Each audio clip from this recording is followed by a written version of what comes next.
দর্শক আমন্ত্রণ জানাচ্ছি সবাইকে চ্যানেল 24 সাপ্তাহিক আয়োজন ইনসাইডে। আজকে আমরা বাংলাদেশের ব্যাংক খাতের বিভিন্ন বিষয় নিয়ে আলোচনা করব। আমি এই চেয়ারে বসবো না। বাচ্চু ভাই, এই চেয়ারকে ভয় পেও না। ডেন্টিস্টের পরামর্শ নাও নতুন কোলগেট অ্যাক্টিভ সোল, যা দাঁতের সমস্যা শুরু হওয়া মাত্রই থামিয়ে দেয়। না থাকবে ব্যথা, না থাকবে ভয়। মূলত আমরা বাংলাদেশের যে ইসলামী ধারার ব্যাংকগুলো আছে গেল 15 বছরে যে চ্যালেঞ্জের মধ্য দিয়ে যাচ্ছে, এখন একটা নতুন পরিবর্তিত প্রেক্ষাপট। এই প্রেক্ষাপটে আমরা ব্যাংকগুলোর যে দুরবস্থার কথা জানি, চ্যালেঞ্জের কথা জানি, সেখান থেকে ঘুরে সাধারণ মানুষ বা গ্রাহক বান্ধব ব্যাংকিং ব্যবস্থা কীভাবে গড়ে উঠতে পারে সেই বিশ্লেষণগুলো শুনবো। ফার্স্ট সিকিউর ইসলামী ব্যাংকের চেয়ারম্যান আব্দুল মান্নান, তিনি আমাদের আজকের অতিথি। তবে তাকে আপনারা দীর্ঘদিন ধরেই চেনেন, জানেন। ইসলামী ব্যাংক বাংলাদেশ লিমিটেডের দীর্ঘদিন ব্যবস্থাপনা পরিচালক ছিলেন। মূলত বাংলাদেশের রেমিটেন্স আর্নিংয়ের ক্ষেত্রে তার যে অবদান সেটা নতুন করে বলবার অপেক্ষা রাখে না। দীর্ঘদিন পর তিনি আজ আমাদের সাথে আলোচনায় যোগ দিয়েছেন। স্যার, অনেক ধন্যবাদ আমাদেরকে সময় দেওয়ার জন্য এবং স্বাগত জানাচ্ছি একই সাথে। আপনাকেও ধন্যবাদ। ইসলামী ব্যাংকের প্রতি বাংলাদেশের মানুষের একটা অন্যরকম ভালোবাসা, আবেগ বা আস্থা বা বিশ্বাস জড়িত। গেল 15 বছরে এই জায়গাটায় বড় ধরনের একটা ঘাটতি হয়ে গেছে বলে আমরা জানি। আসলে এই সময় কতটা ক্ষতি হয়েছে এবং কিভাবে ক্ষতিটা হয়েছে একটু যদি বিশ্লেষণ করতেন শুরুতেই। এই যে গ্রাহকদের আস্থা বা গ্রাহক বান্ধব ব্যাংক, এই সম্পর্কে যদি আমি বলতে হয়, আমি শুরুটা করতে চাই, তাহলে একটু আগে যেতে হবে আমাকে। যে আমরা এখানে ইসলামী পদ্ধতির ব্যাংকিং ছিল না বাংলাদেশে না, দক্ষিণ এবং দক্ষিণ পূর্ব এশিয়া। এখানে আমরা 1983 সালের 30শে মার্চ আমাদের এই ব্যাংকের যাত্রা শুরু হয়েছে এবং জুলাই মাসে এরপরে ব্যাংক ইসলাম মালয়েশিয়া বারহাদের জন্ম হয়েছে। তার মানে হচ্ছে এই দুটি ব্যাংক এই দক্ষিণ পূর্ব এশিয়ার পুরনো ব্যাংক। কিন্তু ইসলামী ব্যাংক বাংলাদেশ লিমিটেড, আপনি লক্ষ্য করবেন যে ব্যাংকটি প্রথম হয়েছিল, আর তার পাশাপাশি ব্যাংক নাগারা, ব্যাংক ইসলাম মালয়েশিয়া বারহাদ, এই দুটা ব্যাংকের মধ্যে যদি তুলনা করেন তাহলে জনবান্ধব ব্যাংক হিসাবে জনগণকে সাথে নিয়ে এগিয়ে যাওয়ার ব্যাপারে ইসলামী ব্যাংক বাংলাদেশ লিমিটেড কিন্তু অনেক দূর এগিয়ে গিয়েছিল। শুধু ইসলামী ব্যাংক বাংলাদেশ লিমিটেড নয়, বাংলাদেশের ইসলামী ব্যাংকিং এটাও কিন্তু গ্রাহক বান্ধব একটি ব্যাংকিং ধারা সৃষ্টি করার ক্ষেত্রে গুরুত্বপূর্ণ ভূমিকা পালন করেছে। অনেকগুলো ইসলামী ব্যাংক এই পথে এসেছে এবং এটা 1983 সালে শুরু হয়ে একেবারে 1984 সাল থেকে আমাদের ব্যাংকের বোর্ড যে সমস্ত কর্মসূচি গ্রহণ করেছিল, অত্যন্ত দূরদৃষ্টি সম্পন্ন কর্মসূচি। ইসলামী ব্যাংকের বোর্ডে তখন যারা ছিলেন, আমি তাদের সম্পর্কে বলি, তারা ভোগী ছিলেন না, তারা ত্যাগী ছিলেন। কিছু সংখ্যক ত্যাগী মানুষ, খুব সীমিত আয়ের মানুষ, সীমিত সামর্থ্যের মানুষ, তারা কিন্তু যারা সাধারণত ব্যাংকিং ইন্ডাস্ট্রি গড়ে তোলেন না। আমাদের বাংলাদেশে যেমন নাকি একটা ব্যাংকের নাম বললে এটা অমুকের ব্যাংক বা তমুকের ব্যাংক হিসেবে মালিক হিসেবে পরিচয় দেওয়া হয়। এটা জনগণের মালিকানার ব্যাংক, কিন্তু পরিচিত হয় ওই ব্যক্তির নামে। কিন্তু ইসলামী ব্যাংকিং যেটা চালু হলো, এটা কিন্তু কোনো ব্যক্তি বিশেষের ব্যাংক হিসেবে চালু হয়নি, বরং কোনো ব্যক্তির নাম তারা বলতে পারবে না যে এটা অমুকের ব্যাংক। এটা হচ্ছে ইসলামী ব্যাংকের বিশেষ বৈশিষ্ট্য। তো সাধারণ মানুষের কল্যাণে, জনগণের খেদমত করার জন্য এবং জনগণকে ইসলামী পদ্ধতিতে ব্যাংকিং সেবা দেওয়ার জন্য কিন্তু ইসলামী ব্যাংকের প্রতিষ্ঠা হয়েছে। ইসলামী ব্যাংকের প্রতিষ্ঠার অনেক আগে থেকে ইসলামী ব্যাংক প্রতিষ্ঠার জন্য কাজ করা হয়েছে। তার মানে কয়েক বছর ধরে প্রস্তুতি পর্ব চলেছে, কয়েক দশক ধরে বলতে পারেন প্রস্তুতি পর্ব চলেছে। এবং সেই প্রস্তুতির পরে যখন ইসলামী ব্যাংকের যাত্রা শুরু হলো, খুব ছোট্ট একটা মডেল হিসেবে আমাদের তখনকার টার্গেট ছিল সুদ ছাড়া ব্যাংকিং চলতে পারে, তার একটা ক্ষুদ্র মডেল হিসেবে ইসলামী ব্যাংক বাংলাদেশ লিমিটেড কাজ করবে। কিন্তু পরবর্তীতে দেখা গেল যে জনগণ এমনভাবে সাড়া দিলেন, এমনকি গ্রামগঞ্জ থেকে লোকেরা এই পুটুলিতে করে টাকা এনে, তারা জানেন না ব্যাংকে অ্যাকাউন্ট খুলতে হবে, তারা গিয়ে ম্যানেজারকে বলছে, ভাই বা বাবা আমার এই টাকাগুলো রাখেন। ম্যানেজার সাহেব বলছেন যে যান ওই কাউন্টারে জমা দেন। উনি বলেন কাউন্টার আবার কী জিনিস, মানে এই ধরনের অবস্থা, হিসাব খুলতে হবে, হিসাব কী জিনিস, এটা না চিন্তা করে তারা চলে এসছেন যে ব্যাংকে রাখবেন। এর আগে তারা কোনোদিন ব্যাংকে টাকা রাখেননি। ইসলামী ব্যাংক প্রতিষ্ঠার আগে একটা সার্ভে হয়েছিল, তখন বাংলাদেশে ব্যাংক ডিপোজিটের পরিমাণ খুব বেশি ছিল না, কিন্তু সেখানে একটা সিগনিফিক্যান্ট অংশ লোকেরা যারা নাকি ব্যাংকে রাখে, তার একটা সিগনিফিক্যান্ট অংশ ছিল এমন যেখানে লেখা হয়েছে আমার টাকায় কোনো সুদের হিসাব করিবেন না। অর্থাৎ আমার টাকার সাথে যেন সুদ জমা না হয়, শুধুমাত্র নিরাপত্তার স্বার্থে আপনার সুদভিত্তিক ব্যাংক, যেটা আমি পছন্দ করি না, সেই ব্যাংকে টাকা রাখলাম। এই ধরনের একটা পটভূমিতে কিন্তু ইসলামী ব্যাংক হয়েছে। এবং হওয়ার পরে আর ইসলামী ব্যাংকিংটা কিন্তু শুধু পদ্ধতির ব্যাপার না, ইসলামী ব্যাংকিংটা হচ্ছে মূলত একটা উদ্দেশ্যের ব্যাপার। উদ্দেশ্য হচ্ছে যে এটা হচ্ছে ইনক্লুসিভ ব্যাংকিং, অর্থাৎ ব্যাংকিং সেবাটাকে আপনি অতি দরিদ্র মানুষের কাছে পৌঁছে দিতে হবে। যিনি ব্যাংকে 100 টাকা দিয়ে একটা অ্যাকাউন্ট খুলতে পারবেন না, তার প্রতিও যে আপনার ইসলামী শরীয়তের দাবি অনুযায়ী যে দায়বোধ রয়েছে, সেই দায় এবং কর্তব্য সম্পাদন করা ব্যাংকিং ইন্ডাস্ট্রি হিসেবে, এটা হচ্ছে ইসলামী ব্যাংকিংয়ের একটা অবজেক্টিভ, যেটা নাকি কনভেনশনাল ব্যাংকিং থেকে সম্পূর্ণ বিপরীত। কনভেনশনাল ব্যাংকিং হচ্ছে, সুদভিত্তিক ব্যাংকিং হচ্ছে ব্যাপক সংখ্যক মানুষের সম্পদ আহরণ করে ব্যাংকিং চ্যানেলের মাধ্যমে মুষ্টিমেয় কয়েকজন লোকের কাছে পুঞ্জীভূত করা, যেটা কোরআনের দৃষ্টিতে, ইসলামের দৃষ্টিতে বৈধ নয়। বরং বলা হয়েছে সূরা হাশরের 7 নম্বর আয়াতে যে তোমাদের সম্পদ যেন মুষ্টিমেয় ধনিক ব্যক্তির কাছে, মুষ্টিমেয় ব্যক্তির কাছে পুঞ্জীভূত না হয়। অর্থাৎ ইসলামী ব্যাংকিং শুধুমাত্র পদ্ধতিগত বিষয় নয়, এটা একটা উদ্দেশ্যগত একটা অনেক বড় অবজেক্টিভ আছে। এবং সেই লক্ষ্যেই কিন্তু একেবারে শুরু থেকে আপনি যদি ইসলামী ব্যাংকের প্রথম পর্যায়ের কমিটিগুলো দেখেন, প্রতিটি কমিটি গঠিত হয়েছে জনমানুষের কল্যাণের জন্য। একদিকে আমাদের শিল্প কারখানা গড়ার জন্য কমিটি ছিল, ইন্ডাস্ট্রিয়াল ইনভেস্টমেন্ট কমিটি। সেই কমিটির কাজ ছিল বাংলাদেশ শিল্পে উন্নত নয়। আমরা প্রথম দায়িত্ব ইসলামী ব্যাংক খোলার পরপরই আমরা প্রথম 65টা গার্মেন্টস ইন্ডাস্ট্রিতে ফাইন্যান্স করলাম। এবং এর মাধ্যমে বাংলাদেশে কিন্তু বাংলাদেশে মানে গার্মেন্টস, আজকে রেডিমেড গার্মেন্ট, যেটা নাকি বাংলাদেশে ইসলামী ধারার ব্যাংকগুলোর সাথে সবচেয়ে বড় ব্যবসা তাদের। তো এটা একটা জিনিস। তারপরে আমরা রুরাল ডেভেলপমেন্ট স্কিম করলাম, করার মাধ্যমে শুধু বড় লোকদেরকে টাকা জোগাড় দেওয়ার না দিয়ে অতি দরিদ্র মানুষ যারা একেবারে যারা ব্যাংকিং পাবলিক নন, সেই ধরনের লোকদের দরজায় গিয়ে আমরা হাজির হলাম ব্যাংকের সেবা নিয়ে। এবং 500, 1000, 2000, 5000 টাকা বিনিয়োগ দিয়ে তাদেরকে আস্তে আস্তে গ্র্যাজুয়েশন করে 50,000 টাকার বিনিয়োগ, 1 লক্ষ টাকার বিনিয়োগ, এমনকি 10 লাখ 50 লাখ টাকার বিনিয়োগ গ্রাহকে পরিণত করলাম।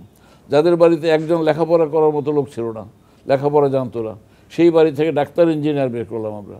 এইভাবে ইসলামী ব্যাংকিং কিন্তু এই দেশে যে পরিমাণ অবদান রেখেছে, এটা আমরা হয়তো সেভাবে জনগণের কাছে তুলে ধরতে পারি। আমরা কিন্তু রেজাল্টটা দেখেছি যে ইসলামী ব্যাংকের কারণে বাংলাদেশের ইকোনমিতে কোন ধরনের পজিটিভ চেঞ্জ আসছে। বাট স্যার, যে প্রশ্নটা আমি করেছিলাম যে গেল 1.5 দশকই আমি বলবো, এই সময় আসলে এই ব্যবস্থাটাকে কতটা ক্ষতি করা হয়েছে এবং কিভাবে করা হয়েছে? এটা ইসলামী ব্যাংকিংয়ের জন্য এক ধরনের ফেনোমেনন বলতে পারেন, বৈশিষ্ট্য বলতে পারেন। দুনিয়ায় এটা ইসলামী ব্যাংক বাংলাদেশ লিমিটেডের ব্যাপারে শুধু ঘটে নাই। মিশরে যখন নাকি মিডগামার ইসলামী ব্যাংক প্রতিষ্ঠিত হলো 1962 সালে, এবং সেই ব্যাংকটি জামাল আব্দুল নাসেরের সময় এই ব্যাংকটি বন্ধ করে দেওয়া হলো। এবং বন্ধ করে দেওয়ার পরে গবেষকগণ লিখলেন যে এটার যে মানে যে কন্ট্রিবিউশন এবং এটার যে success, total success or entire success, significant success, এই সাকসেসটাই হচ্ছে এই ব্যাংকটা বসে যাওয়ার বা বন্ধ হওয়ার মূল কারণ। তো আমার মনে হয় জামাল আব্দুল নাসেরের মিশরে যেভাবে নাকি ইসলামী ব্যাংক এক ধরনের আইডিওলজিক্যাল দুশ্মনির বা শত্রুতার শিকার হয়েছিল, বাংলাদেশের ইসলামী ব্যাংকিংকেও আপনি বলতে পারেন যে ইসলামী ব্যাংকিং যেভাবে ফ্লারিশ করছিল, অতি দ্রুততম সময়ের মধ্যে বাংলাদেশের 1/3 অফ ব্যাংকিং ইসলামী শরিয়ার মাধ্যমে পরিচালিত হচ্ছে।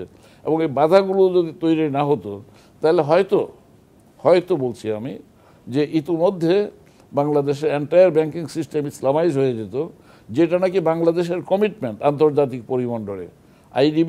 আইডিবিতে যখন তাজউদ্দিন আহমদ সাহেব 1974 সালে আগস্ট মাসে আইডিবি চার্টার স্বাক্ষর করেন 26টি দেশের মধ্যে অন্যতম স্বাক্ষরকারী হিসেবে, সেখানে কিন্তু কমিটমেন্ট করা হয়েছে যে সদস্য দেশগুলো পর্যায়ক্রমে তাদের ব্যাংকিং সিস্টেম ইসলামাইজ করবে।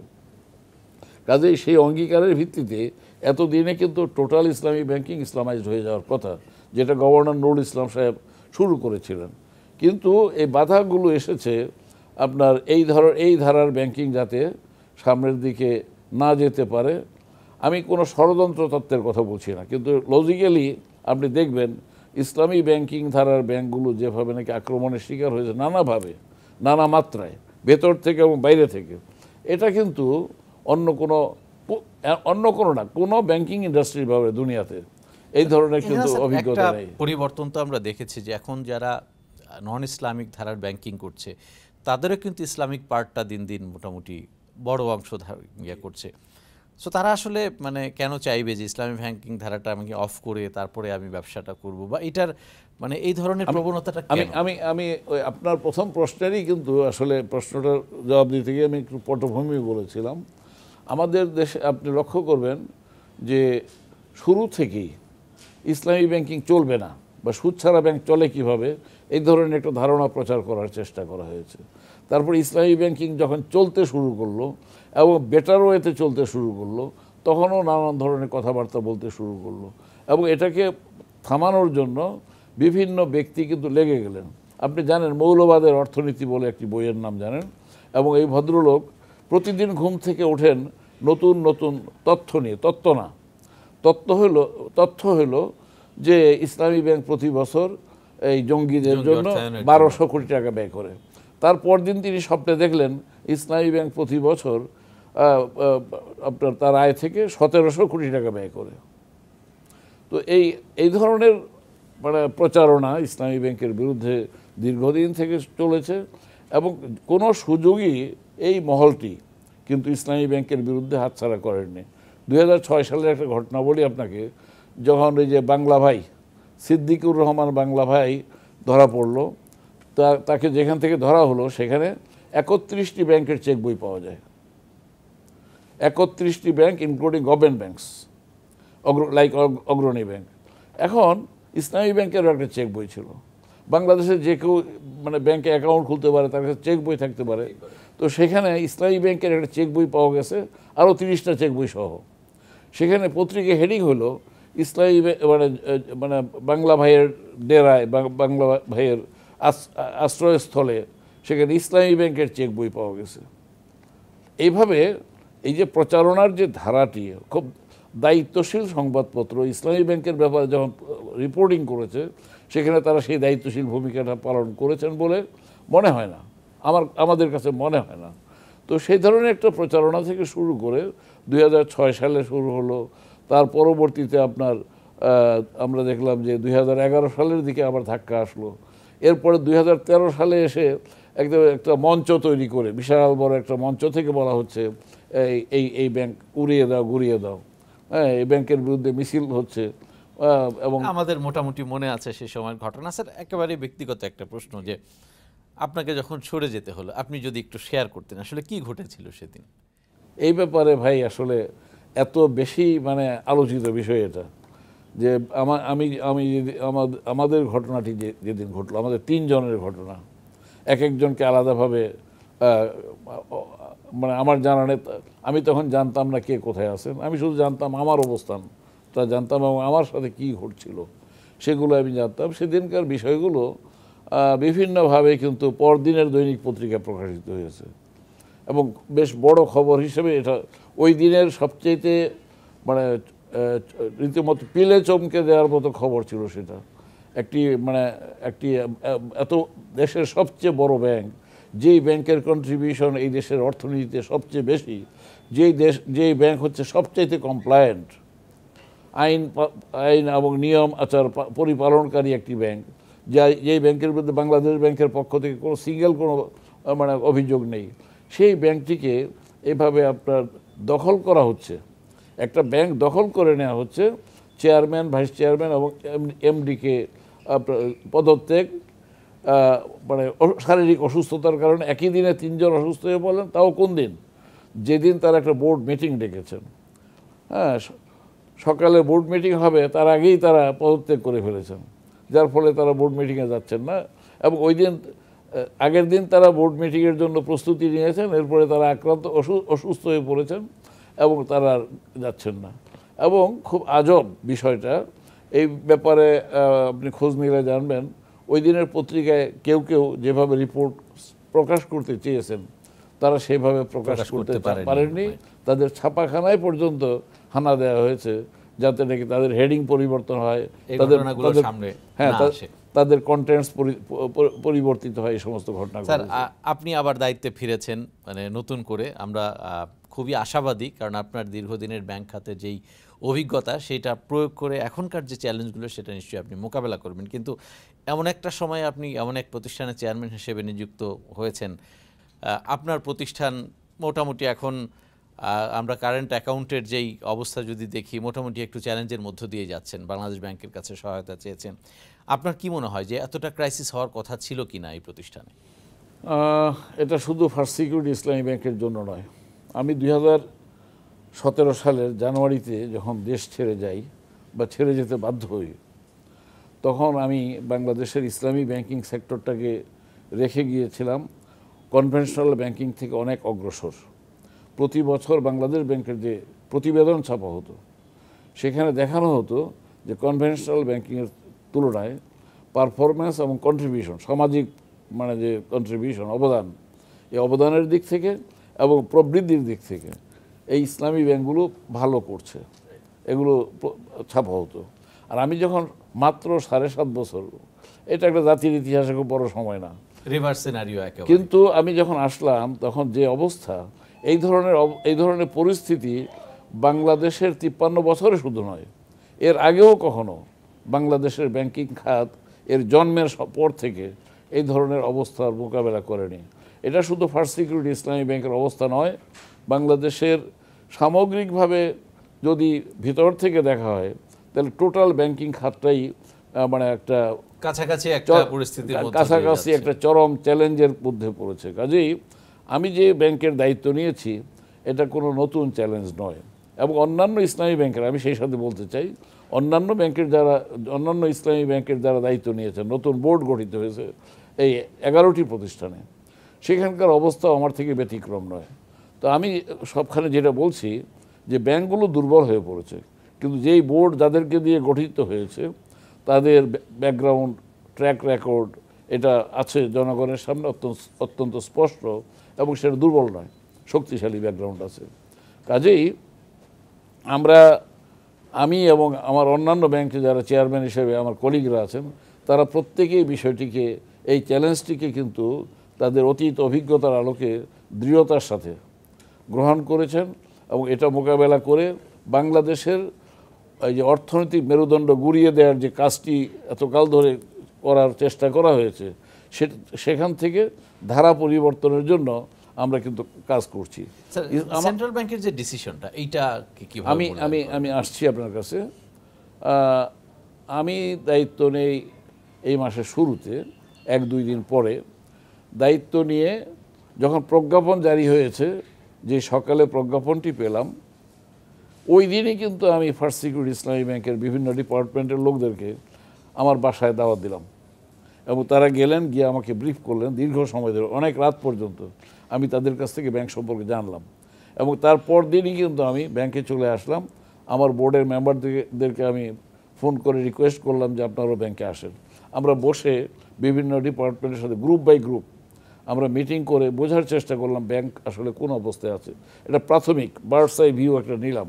তারপরে আমরা বোর্ড মিটিং করলাম, তারপরে অনেকগুলো জুমে পর্যন্ত আমাদের কর্মীদের সাথে, আমরা সকল কর্মীর সাথে আমরা কন্ট্যাক্ট করার চেষ্টা করেছি, এবং তাদেরকে আমরা বার্তা দেওয়ার চেষ্টা করেছি যে আমাদের নতুন সময়ে, বিপ্লবোত্তর কালে, কিংবা নতুন তৃতীয়বারের মতো যে স্বাধীনতা আমরা অর্জন করেছি, সেই স্বাধীন দেশটাকে নির্মাণের যে একটা আয়োজন চলছে, সেই আয়োজনে আমাদের সকলকে অত্যন্ত ইতিবাচকভাবে সক্রিয় ভূমিকা পালন করতে হবে।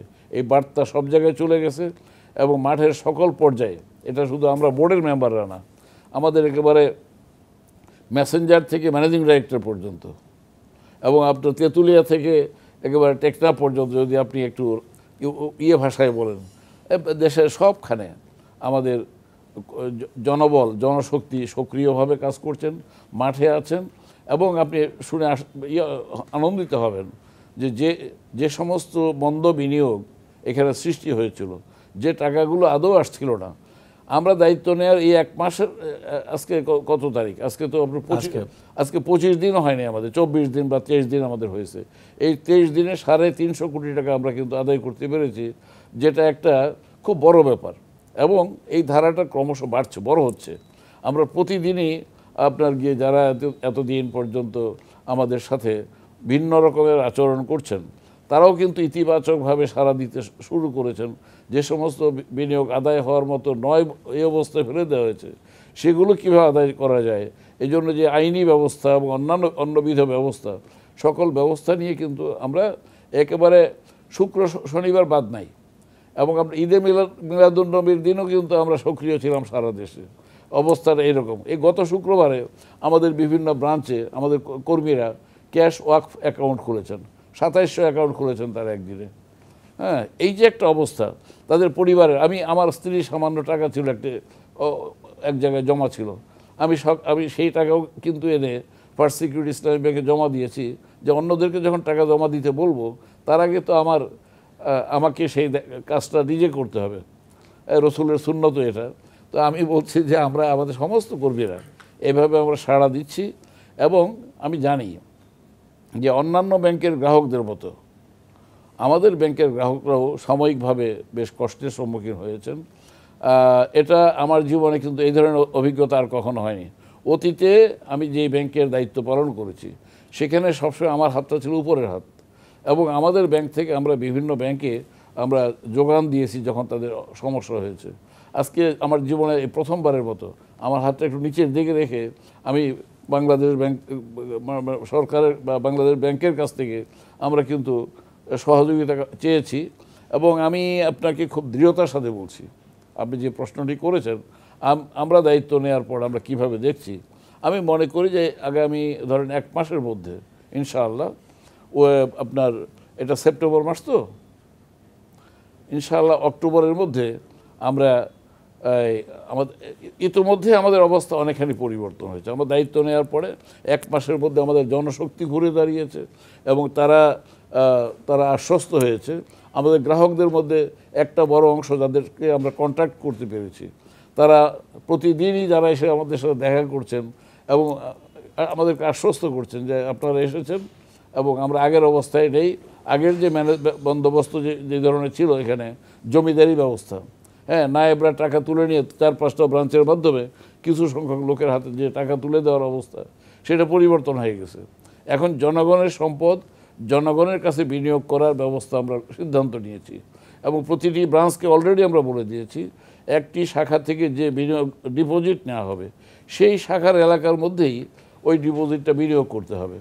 আমরা প্রত্যেকটা যে সমস্ত অ্যাকাউন্ট আমাদের আগে চালু ছিল, আমাদের অ্যাকাউন্টগুলো ছিল প্রোডাক্ট হিসেবে, কিন্তু সেগুলো চালু ছিল না, সেগুলোকে আমরা ক্যাশ ওয়াকফ বলেন, মোহর অ্যাকাউন্ট বলেন, দেনমোহর, স্ত্রীর যে হক তাকে যে আপনি মহারানা দেওয়ার যে প্রতিশ্রুতি দিয়েছিলেন বিয়ে করার সময়, এরপরে ভুলে গেছেন, অনেকদিন মনে নাই। এখন আপনাকে আবার স্মরণ করিয়ে দিচ্ছি যে আপনার টাকা এই মোহর অ্যাকাউন্টের মাধ্যমে আপনার স্ত্রীর দায় পরিশোধ করেন। হজ অ্যাকাউন্ট খুলতে বলছি, আমরা স্টুডেন্টস অ্যাকাউন্ট আছে এবং আমরা এজেন্ট ব্যাংকিংয়ের কাজকে আমরা বিস্তৃত করছি, যাতে নাকি একেবারে প্রকৃত অর্থেই গণমুখী একটি ব্যাংক হিসেবে ফার্স্ট সিকিউরিটি ইসলামী। এবং শুধু তাই না, আমি আপনাকে বলবো শরিয়ার ব্যাপারে আমরা একটা ধারণা পেয়েছি। এই ব্যাংকে শরিয়া পরিপালনের ব্যাপারে যে সমস্ত শিথিলতা ছিল, শরিয়া পরিপালনের ব্যাপারে যে শিথিলতা না থাকতো তাহলে কিন্তু ব্যাংকের এই দুর্দশা হইতো না। শরিয়া পরিপালন করে একটা ব্যাংক দুর্বল হতে পারে না। শরিয়া পরিপালন করার মানে হচ্ছে এই ব্যাংক জনগণের স্বার্থ রক্ষা করতে সক্ষম হবে, জনগণের ডিপোজিট জনগণকে চাহিদা মাত্র ফেরত দিতে বাধ্য তারা, এবং সেটা করবে তারা। তাই এই প্রতিশ্রুতি যখন রাখতে পারছে না, সেখানে শরিয়ার বড় ধরনের ব্যত্যয়ের কারণেই কিন্তু এই অবস্থাটা সৃষ্টি হয়েছে। আমরা শরিয়া বোর্ডের মিটিং করে বলেছি যে শরিয়ার ব্যাপারে আমরা প্রতিশ্রুতি দিয়েছি যে আমরা জিরো টলারেন্স বোর্ডের পক্ষ থেকে, এবং শরিয়ার সেক্রেটারিয়েটকে আমরা বলেছি, শরিয়া কাউন্সিলকে বলেছি যে আমরা দায়িত্ব নেব না। আপনারা যদি কোনো ভুল দেখেন, সেই ভুল যদি আমাদেরকে ধরিয়ে না দেন, তাহলে আপনারা দায়ী হবেন। অর্থাৎ আপনাদের মুরাকিবদেরকে ঠিকমতো কাজে লাগান, আপনারা ঠিকমতো শরিয়া অডিট করেন, সো দ্যাট আমরা গ্রাহকদেরকে এবং আমাদের শেয়ার হোল্ডারদেরকে 100% হালাল ডিপোজিট এবং 100% হালাল ডিভিডেন্ড দিতে পারবো। স্যার, আপনার প্রতিষ্ঠানের বাইরেও আমরা যেটা দেখছি, ওভারঅল ব্যাংকিং খাতেই একটা গ্রাহকদের আস্থার সংকট তৈরি হয়ে গেছে। 60-65টা ব্যাংকের মধ্যে আমি ধরবো যে 10টা বাদ দিলে আর সবগুলোর ব্যাপারেই প্রতিষ্ঠানগুলো আসলে কিভাবে কাজ করলে গ্রাহকদের এই গ্রাহকদের আস্থা না ফিরলে তো আসলে আমার ইকোনমিক সার্কুলেশন বাড়বে না। আপনার পরামর্শ? আমি চেয়ারম্যান হিসেবে দায়িত্ব নেওয়ার পরপরই 17 বছর পরে বাংলাদেশ মানে অ্যাসোসিয়েশন অফ ব্যাংকস, ব্যাব, এটা পুনর্গঠিত হয়েছে। 17 বছর পরে কিন্তু নেতৃত্ব, আপনি সহসভাপতি, আমি সেখানে সিনিয়র সহসভাপতি নির্বাচিত হয়েছি। এরপরে ইসলামী ব্যাংকগুলোর একটা সমিতি আছে, ইসলামিক ব্যাংকস কনসালটেটিভ ফোরাম। এই ফোরামটির কার্যক্রমও সীমিত, অত্যন্ত সীমিত ছিল। আমরা গতকালই অর্থাৎ গতকাল রবিবার আমরা বৈঠক করেছি এবং সেখানে আমার উপরে এই ইসলামিক ব্যাংকস কনসালটেটিভ ফোরামের চেয়ারম্যানের দায়িত্ব এসেছে। আমরা সেখানে বসেই এই ইসলামী ব্যাংকগুলোর অবস্থা সুসংগঠিতভাবে, ঐক্যবদ্ধভাবে আমরা যাতে মোকাবেলা করতে পারি সেজন্য কিন্তু আমরা সিদ্ধান্ত নিয়েছি। কার্যক্রম মানে প্রথম বৈঠকেই কিন্তু আমরা আমাদের পথ চলার একটা নিশানা ঠিক করে নিয়েছি এবং আপনারা ইনশাআল্লাহ আশা করি যে ইসলামিক ব্যাংকস কনসালটেটিভ ফোরামের ভূমিকাও সামনের দিকে দেখবেন। বিএবি যেটা আমাদের সকল ব্যাংকের চেয়ারম্যানদের সংগঠন, সেই সংগঠনও অতীতে 17 বছর যেভাবে শুধু টাকা আদায়, চাঁদা আদায় করে কারোর কাছে পৌঁছে দেওয়া, হাজার হাজার কোটি টাকার ব্যাংকগুলো থেকে জনগণের টাকা এগুলো তুলে নিয়ে এক জায়গায় দেওয়ার যে ব্যবস্থা ছিল, আর খেলাধুলা করা বা যে সমস্ত কাজের সাথে ব্যয়ের কোনো সম্পর্ক নাই, এই ধরনের যে কাজগুলো হয়েছে, এখন থেকে সেই ধরনের কাজ এই ব্যয়ের মাধ্যমে আর হবে না। আমরা এই ব্যাপারে বলছি, অর্থাৎ ব্যাংকিং সেক্টরকে জনগণের স্বার্থে ব্যবহার করার জন্য ব্যয় কাজ করবে। আমি হঠাৎ করে এসে কিন্তু একটি ব্যাংকের দায়িত্ব নিলাম। আমি বেড়াতে এসেছিলাম বাংলাদেশে, মানে কার্যত আমি নিউ ইয়র্ক থেকে লন্ডনে আমার মেয়ের বাসায় যাই, খুব হালকা কিছু কাপড় চোপড় নিয়ে আবার ফিরে যাব। তো লন্ডন থেকে যখন নাকি আপনারা দেশ স্বাধীন করলেন তৃতীয়বারের মতো, তখন আমরা ভাবলাম যে যেই দেশে আমাদের আবু সাইদরা 2 হাত বাড়িয়ে দিয়ে বুকে বুলেট নেয়, সেই দেশের প্রতি মমত্ব তো আমার আগে থেকেই ছিল, এটার জন্য আরও মানে প্রবল গতিতে অনেক বেড়ে গেল। আমি অনেকটা আবেগ আপ্লুত হয়েই কিন্তু দেশে আসলাম। দেশে আসার 2-3 দিনের মধ্যে একটু যখন জানাজানি হলো, তখন আমাকে এই বাংলাদেশ ব্যাংকে করা হলো যে আপনাকে আমরা করতে, মানে আমার চাওয়া হলো, সিভি চাওয়া হলো। তো সিভি যাই হোক, তারপরে এনআইডি ইত্যাদি ইত্যাদি। এরপরে আমি এখানে দায়িত্ব নেওয়ার পরপরই কিন্তু 2-3 দিন পরেই আমাদের ব্যয়ের মিটিং হয় এবং সেখানে আমাকে ওই সিনিয়র ভাইস চেয়ারম্যান হিসেবে দায়িত্ব দেওয়া হয়। তার মানে হচ্ছে গোটা ইন্ডাস্ট্রির সাথে আমরা জড়িয়ে গেলাম।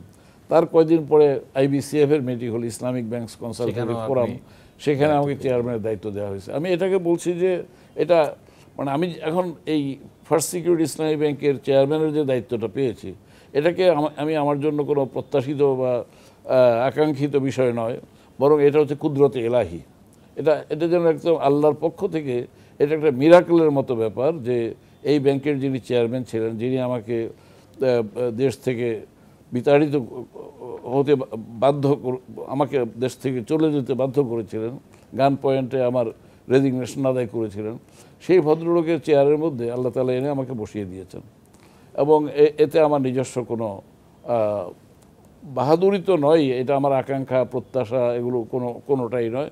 আমি এর মধ্যে শুধু আমার নিজের জন্য একটা রিয়েলাইজেশনের, যে আমি একজন ক্ষুদ্র মানুষ হিসাবে আমার নিজেকে বোঝার একটা সুযোগ পেয়েছি যে আমি আল্লাহর উপরে নির্ভরশীলতা, আল্লাহর উপর ভরসা এবং সবর, এই বিষয়গুলো আমাকে আরও দৃঢ়ভাবে যাতে নাকি আমি এখতিয়ার করি, আমি সেই অনুভূতি এই দায়িত্ব থেকে পেয়েছি।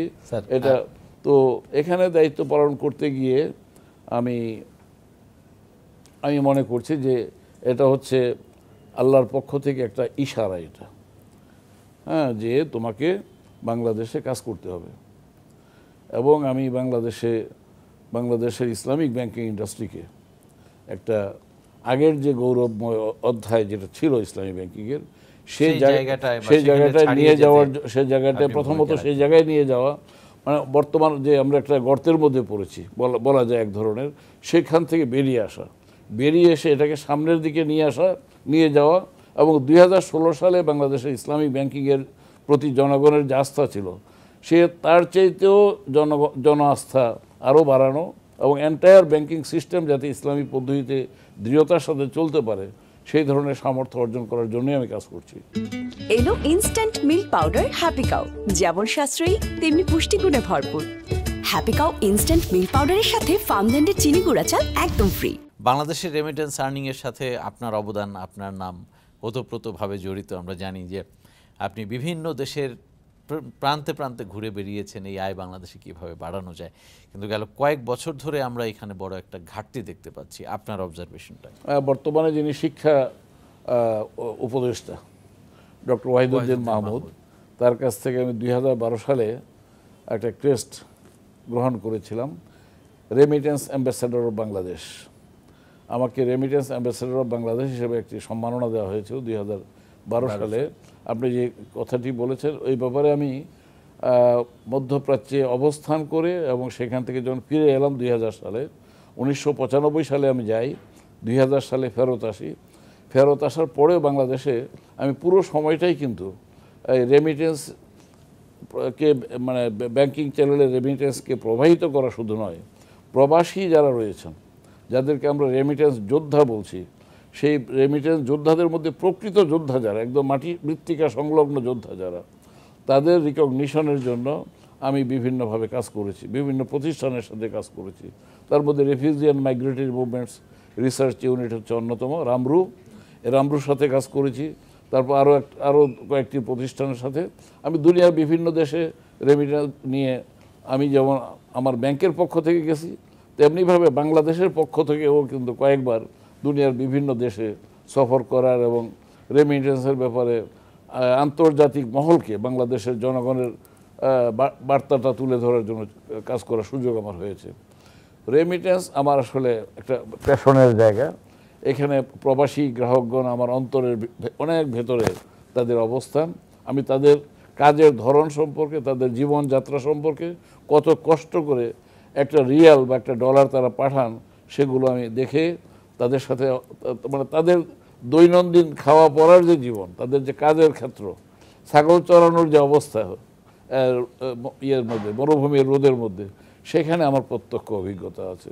তো সেই আলোকে আমি মনে করি আমার যে সামান্য অভিজ্ঞতা আছে এটাকে নিয়ে আমি ফার্স্ট সিকিউরিটি ইসলামী ব্যাংকে আমাদের রেমিটেন্সের পাঠাতনটাকে আমরা বিস্তৃত করার জন্য অলরেডি কাজ শুরু করে দিয়েছি। আমি আগে যেখানে ছিলাম সেখানে একটা ছোট্ট ডিপার্টমেন্ট ছিল, ডেস্ক ছিল, সেখানে কিন্তু পাঠাতন অনেক বিস্তৃত, 2টি ডিভিশন করেছিলাম সেখানে। পরবর্তীকালে সকল শাখা পর্যায়ে আমরা কিন্তু সেবা ডেস্ক করেছিলাম, এখান থেকে শুরু। আর আমি কিন্তু ফার্স্ট সিকিউরিটি ইসলামী ব্যাংকের দায়িত্ব নেওয়ার পরে প্রথম নির্দেশ যেটা আমি জুম মিটিংয়ের মাধ্যমে দিয়েছি, যে প্রতিটি গ্রাহকে এখন থেকে গ্রাহক সেবার জন্য আলাদা ডেস্ক থাকবে। সেই ডেস্কে আমাদের রেমিটেন্সের পরিমাণ এখন যাই হোক না কেন, আমাদের যে কজন গ্রাহক কিংবা প্রবাসীদের আত্মীয় স্বজন যারা আসবেন তারা আলাদাভাবে সম্মান পাবেন। এটা শুরু করেছি আমরা। দুনিয়ার বিভিন্ন দেশে যে প্রবাসী গ্রাহকগণ আছেন তাদের সাথে আমরা যোগাযোগ বাড়াচ্ছি, প্রতিদিনই আমরা যোগাযোগ বাড়াচ্ছি, এবং রেমিটেন্স আহরণের জন্য আমাদের যে প্ল্যাটফর্ম হেড অফিসে যেটা রয়েছে সেটাকে আমরা শক্তিশালী করছি। এবং আপনি শীঘ্রই দেখবেন যে মানে পরিবর্তনটা একটা ভিন্ন মাত্রার একটা পরিবর্তন লক্ষ্য করবেন। আমরা আগামী মাসেই আশা করছি আমি একটি মার্কিন যুক্তরাষ্ট্রে একটা রেমিটেন্স ফেয়ারে আমাকে বিশেষ অতিথি হিসেবে দাওয়াত করা হয়েছে। আমি শুধু সেই উপলক্ষে নয়, আমি আমেরিকার বিভিন্ন রাজ্যে আমার যে পরিচিতি আছে সেটিকে আমি আমার অবস্থানকালে কাজে লাগানোর চেষ্টা করব, এবং সেইখানকার যতগুলো গণমাধ্যম থেকে শুরু করে বিভিন্ন পর্যায়ে আমি তাদের কাছে ফার্স্ট সিকিউরিটি ইসলামী ব্যাংকের কার্যক্রমের বার্তা পৌঁছাবো, যে আপনার এই প্ল্যাটফর্ম আপনাদের জন্য এখন একটা নতুন চ্যানেল তৈরি করেছে। আমাদের দেশে আসলে কিভাবে কাজ করতে পারে এটা? আমাদের দেশে অ্যাকচুয়ালি আমি যে কথাটা বলতে চাই, আমাদের দেশে এখনও একটা বড় অংশ রেমিটেন্স ব্যাংকিং চ্যানেলে আসে না। আমি যখন 1995 সালে দায়িত্ব পালন করি তখন হুন্ডিটাই আসল বিষয় ছিল। আমি যাওয়ার ফলে সৌদি আরবে হুন্ডি ব্যবসা কিন্তু প্রায় বন্ধ হয়ে গিয়েছিল। এটা আমি করতে হুন্ডিওয়ালারা, হুন্ডির কারবার যারা করেন বাংলাদেশি, তাদের প্রায় সবাই বাংলাদেশি, তাদেরকে রীতিমতো অপরাধী হিসেবে সাব্যস্ত করা হয়েছে। সামাজিকভাবে তারা চিহ্নিত হয়েছেন, দূতাবাস তাদেরকে চিনত, এবং তারা এই থ্রেটের মধ্যে ছিলেন তারা যদি এরপরে যদি অগ্রসর হন তাহলে দূতাবাস তাদেরকে ওখান থেকে নিষ্ক্রান্ত অর্থাৎ বাংলাদেশে পাঠিয়ে দেওয়ার ব্যবস্থা করবে। এই আন্দোলনটা কিন্তু সৌদি আরবের মতো জায়গায় ছোট আন্দোলন নয়, এবং এই একই আন্দোলন আমি কিন্তু জিসিসি কান্ট্রির অন্যান্য দেশে বাহরাইনে, সংযুক্ত আরব আমিরাতে, কুয়েতে, কাতারে আমি চালিয়েছি। এর রেজাল্ট পরবর্তীকালে কিন্তু শুধুমাত্র ইসলামী ব্যাংক পেয়েছে তা নয়, অন্যান্য সবগুলো ব্যাংকিং সেক্টরে রেমিটেন্স প্রবাহিত হওয়ার একটা কিন্তু রীতিমতো বিপ্লব ঘটে গেছে, যার ফলে রেমিটেন্স আয় বাংলাদেশের রিজার্ভ, ফরেন রিজার্ভ বাড়ানোর ক্ষেত্রে একটা বড় ভূমিকা পালন করেছে। সাম্প্রতিক সময়ে আমি লক্ষ্য করেছি এদিক থেকে একটু মন্দা ভাব লক্ষ্য করেছি। যে পরিমাণ লোক দেশের বাইরে থাকেন তাদের সেই পরিমাণের রেমিটেন্স কিন্তু বাংলাদেশে ব্যাংকিং কেন্দ্রে আসছে বলে আমি মনে করি না।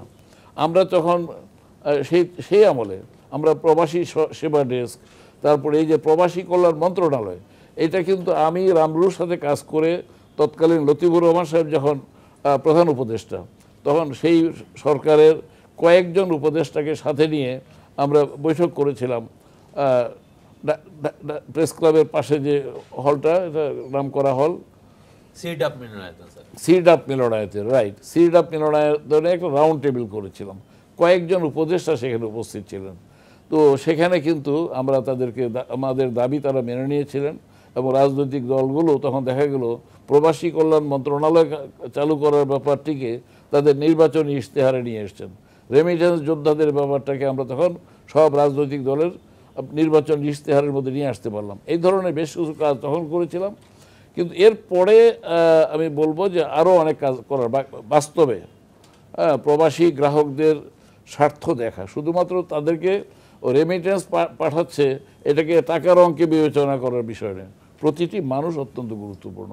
বিশেষ করে ছোট ছোট রেমিটেন্স যারা পাঠান, বড় রেমিটেন্স প্রেরণকারীদের চাইতেও ছোট ছোট রেমিটেন্স যারা পাঠান তাদের কষ্ট অনেক বেশি, এবং তারা তাদের টোটালটাই পাঠান। তিনি যা আয় করেন তার 16 আনা পাঠান না, তারা 18 আনা পাঠান, এবং তারা কারোর ঘরের কোনায় বা অন্যত্র ক্যাম্পের মধ্যে বাস করেন, অন্যেরটা খান, ওভারটাইম করেন, তার পুরোটা দেশে পাঠান। তারা তাদের শুধু সন্তানদেরকে লালন পালন করেন না, তাদের আত্মীয় স্বজনদেরকে তারা দেখাশোনা করেন। আর বড় রেমিটেন্স যারা পাঠায় তারা কিন্তু তাদের আয়ের একটা অংশ পাঠায়, আর বাকি অংশ কিন্তু তারা ওই যে দেশ থেকে পাঠান সেই দেশে তারা রেখে দেন। যেমন আমি বলবো পাশ্চাত্য দেশে যারা বাস করেন তারা সেখানে নিজেরা সংসার পেতেছেন, এবং সেইখানে তাদের অর্থের একটা অংশ থাকে, আর একটা অংশ তারা পাঠান। অনেকে আবার এখান থেকে জমি জিরাত বিক্রি করে সেই টাকাটা আবার ফরেন কারেন্সিতে নিয়ে যান।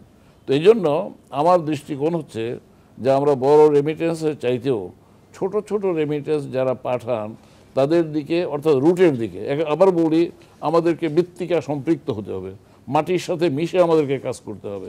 সরকারের জন্য আমাকে যদি বলেন, আমার ক্ষুদ্র অভিজ্ঞতার আলোকে বলবো যে গভর্নমেন্টেরও ওই দিকে মনোযোগ দেওয়া দরকার, যে যারা ছোট রেমিটেন্স পাঠায় তাদেরকে গুরুত্ব দিয়ে তাদের সুযোগ সুবিধা, তারা যেখানে থাকেন তারা সেখানে অনেক অসুবিধা আছে। সেখানে মনে করেন যে ফিলিপিনের মতো দেশ আমি দেখেছি, শ্রীলঙ্কার মতো দেশ, তারা বাংলাদেশের রেমিটেন্স যোদ্ধাদের সংখ্যার তুলনায় হয়তো 10 ভাগের 1 ভাগ বা 7 ভাগের 1 ভাগ না, কিন্তু তারা সেখানে তাদের সুযোগ সুবিধা দেখার জন্য তাদের প্রতিনিধি রেখেছেন 8 জন 10 জন করে। সৌদি আরবের মতো দেশে, ফিলিপিনের মতো একটা দেশের যে মানে 1.5-2 লাখ আপনার গিয়ে প্রবাসী রয়েছে, ফিলিপিনে রয়েছে, তাদের দেখভাল করার জন্য বিভিন্ন ব্যাংকের হয়তো 10 জন প্রতিনিধি আছে। কিন্তু আমাদের দেশে আমরা যে রেমিটেন্স খেয়ে বেঁচে আছি, বাংলাদেশের যে উন্নয়ন, এই উন্নয়নের মূল গতিধারায় কিন্তু রেমিটেন্সের গুরুত্ব সবচেয়ে বেশি। আজকে গ্রাম জনপদে যে উন্নতি হচ্ছে, রাস্তাঘাটের উন্নতি হচ্ছে, মসজিদ মাদ্রাসা বাড়িঘর, আপনার গিয়ে টিউবওয়েল কিংবা আপনার গিয়ে টয়লেট, এগুলো কিন্তু রেমিটেন্স পাঠিয়ে তারা তাদের নিজেদের বাড়িতে একটা নতুন অবয়ব সৃষ্টি করেছেন। যারা এঁটেল মাটি দিয়ে যারা মাথা ধুইতেন সাবানের পরিবর্তে, তারা কিন্তু শ্যাম্পু ব্যবহার করেন এখন। এই যে সামাজিক স্তরের যে উন্নয়নটা, এই উন্নয়নটা রেমিটেন্স যোদ্ধাদের কারণে সম্পন্ন। স্যার, আমার শেষ প্রশ্ন আপনার কাছে। নতুন গভর্নর দায়িত্ব নিয়েছেন, তিনি অত্যন্ত চৌকস মানুষ, বাংলাদেশের এবং বিদেশের ব্যাংক খাত বা অর্থনীতির সাথে তার সম্পর্ক অত্যন্ত নিবিড়। আপনার কোনো পরামর্শ বা চাওয়া আছে কিনা যে তিনি আসলে ইন টার্ম অফ, আমরা যদি ডলারের রেট বা রেমিটারদেরকে আরও কিছু ফিনান্সিয়াল বেনিফিট দেওয়া বা অন্য কোনোভাবে এই আয়টা বাড়ানোর ক্ষেত্রে কোনো উদ্যোগ নিতে পারেন কি? আমি আমাদের গভর্নর মহোদয় যে দায়িত্ব গ্রহণ করেছেন, তিনি অত্যন্ত প্রোঅ্যাক্টিভ মানুষ। তিনি ব্যাংকিং খাতটাকে খুব ভালো বোঝেন। তিনি আগে একটি ব্যাংকের চেয়ারম্যান ছিলেন এবং তিনি একজন মানে স্বনামখ্যাত অর্থনীতিবিদ, এবং তাকে আমি ব্যক্তিগতভাবে জানি যে তার এই দেশের মানুষ সম্পর্কে, এই দেশের মাটি সম্পর্কে যথেষ্ট ধারণা আছে। এবং তিনি এমন সময় গভর্নরের দায়িত্ব নিয়েছেন, যেটা আমি একাধিকবার অন্যত্র উল্লেখ করেছি, যে তিনি যখন গভর্নর তখন কিন্তু অর্থ মন্ত্রণালয়ে যিনি আছেন তিনি হচ্ছেন বাংলাদেশ ব্যাংকের এক্স গভর্নর, এবং সেখানে আরেকজন উপদেষ্টা আছেন ডক্টর ওয়াহিদুদ্দিন মাহমুদ, তিনিও এই সেক্টরের লোক, যিনি উপদেষ্টাদের প্রধান উপদেষ্টা তিনিও একজন অর্থনীতিবিদ। এবং তারা রাজনীতি মুক্তভাবে, রাজনীতির যে মোহ, আগে যেমন নাকি বলা হতো রাজনৈতিক কারণে ব্যাংক দেওয়া হচ্ছে, রাজনৈতিক কারণে এটা সেটা করা হচ্ছে, রাজনৈতিক পেপসরা আপনার গিয়ে ব্যাংকিং খাতে লুটপাটের সুযোগ পেয়েছে যে সমস্ত কারণে, এই কারণগুলো এই মুহূর্তে অনুপস্থিত। এই মুহূর্তে আমি শুধুমাত্র আমাদের বর্তমান মাননীয় গভর্নরের কাছে শুধুমাত্র রেমিটেন্সের ক্ষেত্রে মনোযোগ দেবেন আমি এটুকু আশা করি না, বরং আমি আশা করি আমাদের ব্যাংকিং খাত সহ আমাদের অর্থনৈতিক যে জীবন প্রবাহ, এর প্রতিটি স্তরে তারা একটি বড় ধরনের এমন পরিবর্তন আনবেন যার ফলে এখানে আগামীতে কোনো ধরনের হস্তক্ষেপ, যে সমস্ত অন্যায় হস্তক্ষেপ ব্যাংকিং খাতে ঘটেছে, যেভাবে নাকি এমডিরা বোর্ড কর্তৃক নিয়ন্ত্রিত হয়েছেন, বোর্ডগুলো পরস্পর যোগ সাজসে এই ব্যাংকিং খাতের টাকা পয়সা নিজেরা লুটে নিয়ে, জনগণের সম্পদ লুটে নিয়েছেন, নিজেদেরকে মালিক ভেবেছেন। এর ফলে কিন্তু ব্যাংকিং খাতে এবং সম্পদ পুঞ্জীভূত করেছেন। ব্যাংকিং খাতে ব্যাপকভাবে জনগণকে নিঃস্ব করে কিছু সংখ্যক লোককে বুর্জোয়া করা হয়েছে, এবং এমন একটা ধনিক শ্রেণী সৃষ্টি করা হয়েছে, তারা অনেকটা লুটেরা ধনিক শ্রেণী। তারা ইস্ট ইন্ডিয়া কোম্পানির আমলের যে আপনার এক ধরনের জমিদার শ্রেণী ছিল, এই ধরনের একটা শ্রেণী তৈরি হয়েছে। এই ব্যবস্থাটা ভেঙে দিতে হবে পুরোপুরিভাবে। ভেঙে দিয়ে আমাদের ব্যাংকিং খাতে একটা বড় ধরনের নবনির্মাণের সুযোগ এই সময় ঘটেছে, এবং এই যে বড় ধরনের নবনির্মাণের, বড় সংস্কারের যে সুযোগ, এই সুযোগটা এই সময় যদি আমরা হাতছাড়া করি, তাহলে এই ধরনের সুযোগ অতীতে 53 বছরে আসে নাই, ভবিষ্যতে আবার কবে আসবে সেটাও যায় না, নিশ্চিত করে বলা যায় না। স্যার, অনেক ধন্যবাদ আপনার সময় দেওয়ার জন্য। আমরা আজকের আলোচনা এখানে। আপনাকে অনেক ধন্যবাদ। আমি এখানে আজকে আমার কথাগুলো বলার সুযোগ পেলাম আপনার মাধ্যমে। আপনাকে অনেক ধন্যবাদ, এবং আমার দর্শকদেরকে আমি সালাম জানাচ্ছি। আসসালামু আলাইকুম রহমতুল্লাহ। দর্শকের সাথে শেষ করছি আজকের মতো ইনসাইট। ভালো থাকবেন সবাই।